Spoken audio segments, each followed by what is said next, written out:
Saudara Presiden Joko Widodo resmi melantik Aryo Bimo Nandito Aryo Tejo sebagai Menteri Pemuda dan Olahraga.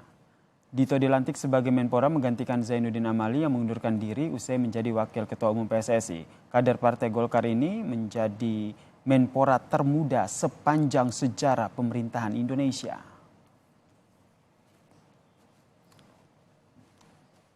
Usai dilantik sebagai Menteri Pemuda dan Olahraga, Dito mundur sebagai bos dari Rans Nusantara FC yang berlaga di Liga 1, saudara. Dito menyebut dirinya harus menaungi semua pihak dan menghindari konflik kepentingan.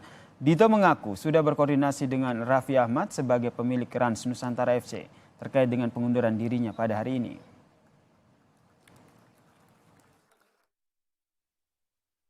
Pastilah kan otomatis sebagai Menpora saya harus menaungi semua stakeholder. Jadi untuk tidak ada konflik of interest saya pasti akan mundur. Per hari ini. Sudah.